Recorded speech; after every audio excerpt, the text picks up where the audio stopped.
कि भारत जो है ना वो चीन के साथ है, ना वो रूस के साथ है, ना वो अमेरिका के साथ है, ना वो यूक्रेन के साथ है। भारत किसी के साथ नहीं है, भारत अपने साथ है। रूस भारत से कंप्लेन कर रहा है और रूस भारत को यह कह रहा है कि भाई साहब आप तो हमारे दोस्त हैं, आप इनको सप्लाई क्यों कर रहे हैं? ये तो हमारे बंदों को मार रहे हैं। भारत कह रहा है हम तो इनको दे ही नहीं रहे, हम तो किसी और को बेच रहे हैं। নমস্কার, আপনাদের সবাইকে স্বাগত। ভারত ও রাশিয়ার সম্পর্ক কি খারাপ হতে চলেছে? কারণ ভারতের তৈরি গোলা বারুদ ইউক্রেনে ব্যবহার করছে রাশিয়ার উপরে। ইতিমধ্যে ভারত ও রাশিয়ার তরফ থেকে এই বিষয়ে বেশ কিছু বক্তব্য সামনে এসেছে। এই বিষয়ে ভারতীয় মেজর গৌরাবাড়িয়া কি বলেছেন শুনুন। दोस्तों, यूरोप में एक चीज हो गई है जिसकी वजह से भारत थोड़ा सा एम्बैरेस हो गया है। अब स्टोरी कुछ इस प्रकार से है कि भारत अपने वेपन्स एक्सपोर्ट कर रहा है, अपनी एम्युनिशन एक्सपोर्ट कर रहा है। तो भारत ने खासतौर से 155 mm के जो आर्टिलरी के शेल्स हैं, ये मीडियम आर्टिलरी के शेल्स होते हैं, वो भारत ने एक्सपोर्ट करे। ठीक है, भारत ने एक्सपोर्ट करे, हर एक देश करता है, भारत का भी पूरा अधिकार है। 155 mm शेल्स वही शेल है दोस्तों जो बोफोर्स की गन में भी इस्तेमाल होते हैं। बोफोर्स का एग्जांपल मैं क्यों दे रहा हूं? इसलिए दे रहा हूं क्योंकि आप सब लोग बोफोर्स का नाम आपने सुना हुआ है, कारगिल के युद्ध में इस्तेमाल हुई थी बोफोर्स, वही 155 mm है बोफोर्स। और ऐसी कई सारी ऐसी गन्स हैं 155 mm की, दुनिया भर में इस्तेमाल होती है। बड़ा कॉमन कैलिबर और सबसे इफेक्टिव कैलिबर भी इसको आर्टिलरी में माना जाता है, इसलिए most of the guns are 155 mm।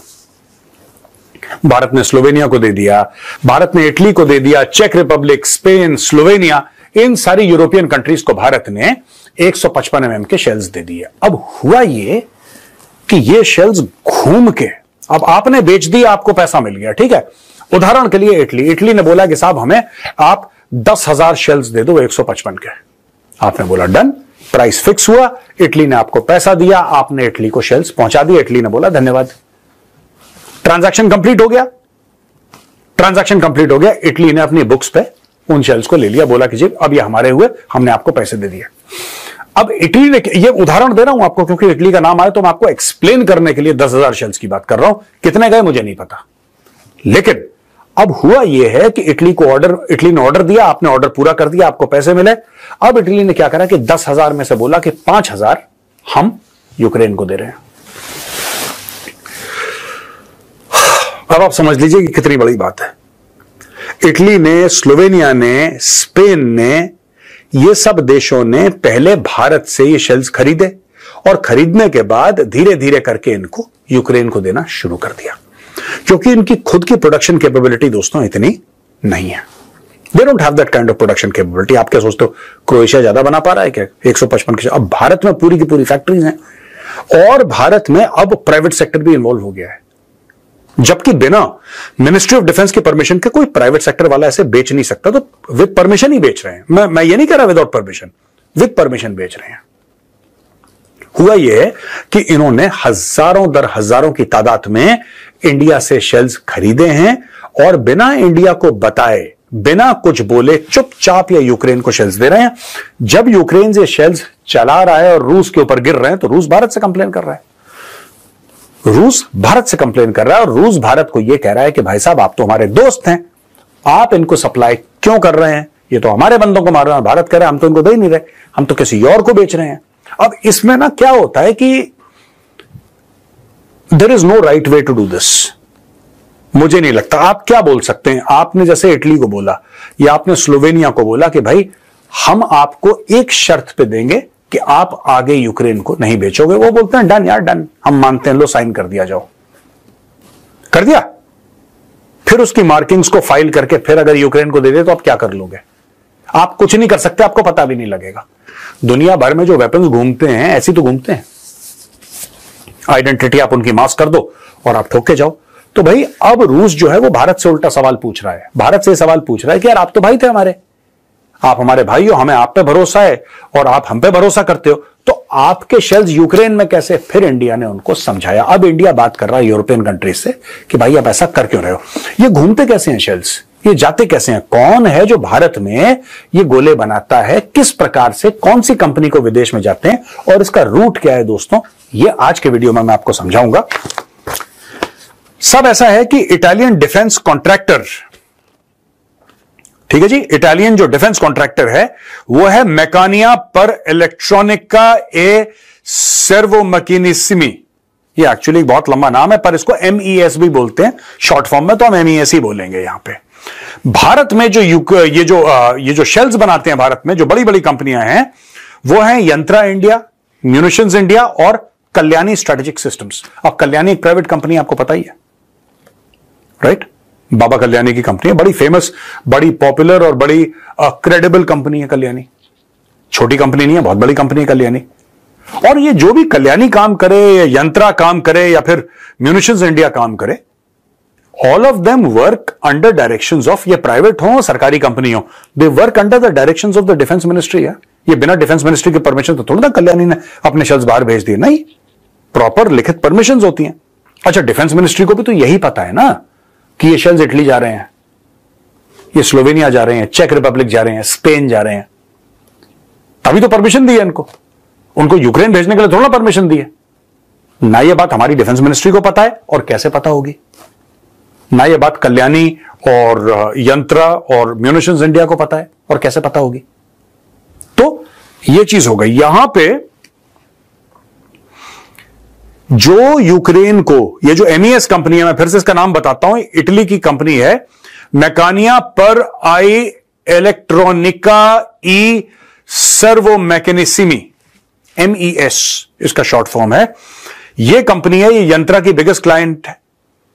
यंत्रा इंडिया जो कि एम्यूनिशन बनाती है, उसकी बिगेस्ट क्लाइंट है। Has been identified as a key supplier of Indian made 155 mm L15A1 shells to Ukraine. MES क्या करता है, वो शेल्स बनाते हैं, उसमें एक्सप्लोजिव डालता है, ये उसका काम है। फरवरी 2024 को डिंस हिल, एक यूके बेस्ड आर्म कंपनी ने 6.7 million worth of 155 mm shells from Italy to Ukraine इसने पहुंचाए। यानी कि देखिए, इटली कहां पे, यूक्रेन कहां पे, यूके कहां पे।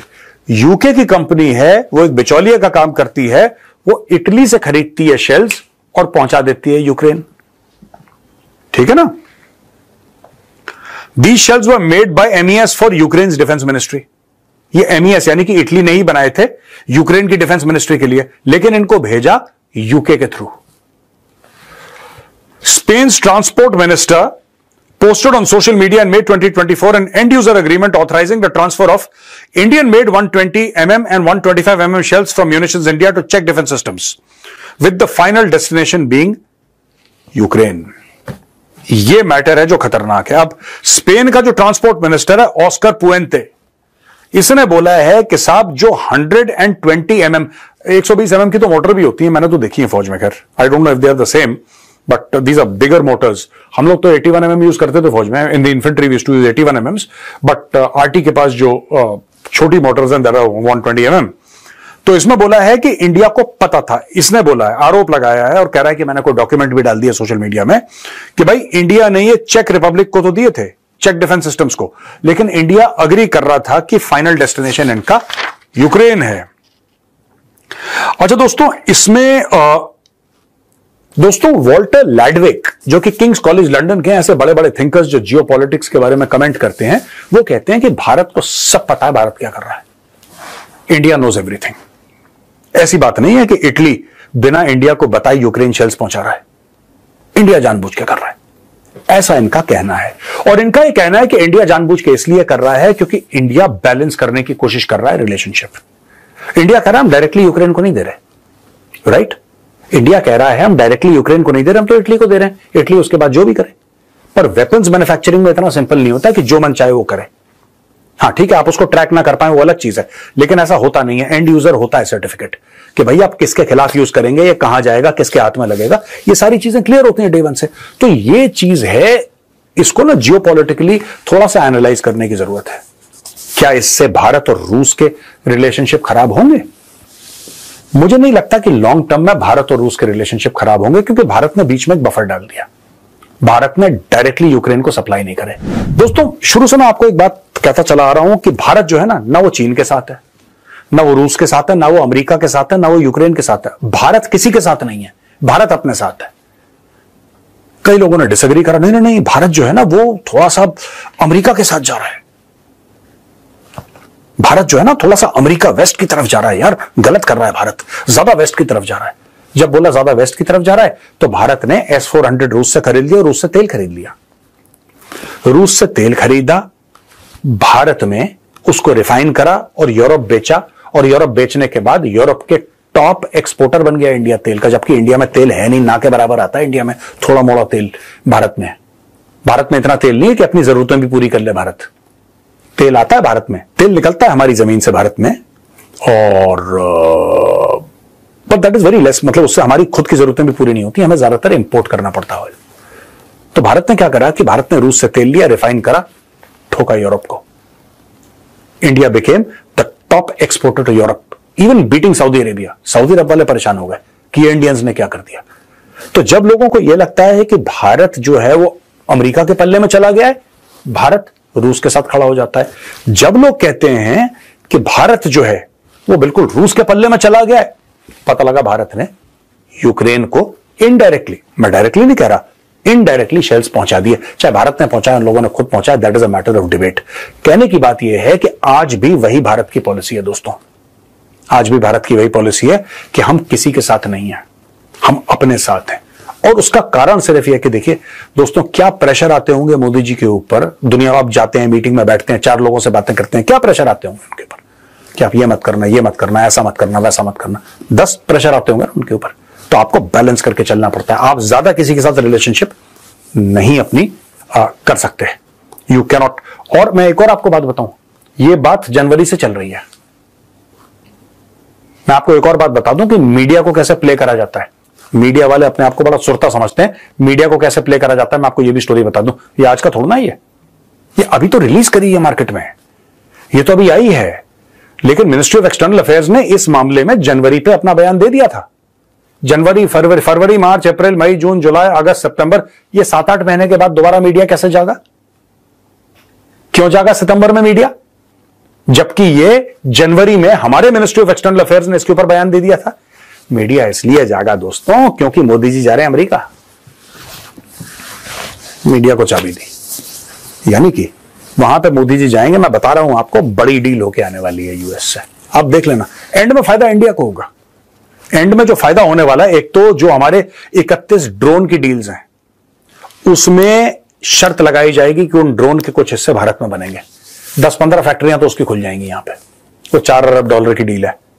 उसके अलावा भी कई सारी और चीजें होने वाली हैं, आपको पता लग जाएगा। It's only a matter of 1 week, हफ्ते भर के अंदर आपको सब क्लियर हो जाएगा। दोस्तों 21 से 23 मोदी जी यूएस में है, 21 to 23, total of around 3 days. उसी में आपको बहुत कुछ पता लग जाएगा कि आगे होने क्या वाला है। भारत नई वेपन्स की टेक्नोलॉजी लेगा वेस्ट से, भारत इंडिया में मैन्युफैक्चरिंग करवाएगा, यहां पे मेक इन इंडिया होगा, यहां पे आत्मनिर्भर भारत होगा। अगर 100% टीओटी यानी कि ट्रांसफर ऑफ टेक्नोलॉजी नहीं है तो कोई बात नहीं, 30% होगी, 40% होगी, 50% होगी, जो भी होगी वो भारत लेकर आएगा। और भारत को यह बात पता है कि रूस लॉन्ग टर्म में हमारी मदद नहीं कर सकता। हमारे जो, अब देखिए ना, लोग कहते हैं रूस से वेपन क्यों नहीं खरीद सकते। भाई आपको वेपन वो खरीदने जो चाइना से अच्छे हैं। रूस के पास आज की तारीख में वो वेपन नहीं है जो चाइना से अच्छे हैं। चाइना से अच्छे सिर्फ एक देश के पास हैं, अमेरिका के पास। ठीक है ना, मैं फिर आपसे वही बात कहता हूं, भारत ना अमेरिका के साथ है, ना चीन के साथ है, ना रूस के साथ है, ना यूक्रेन के साथ है। भारत जो है वो भारत के साथ है और यही सही नीति है। जय हिंद, जय जवान, जय किसान।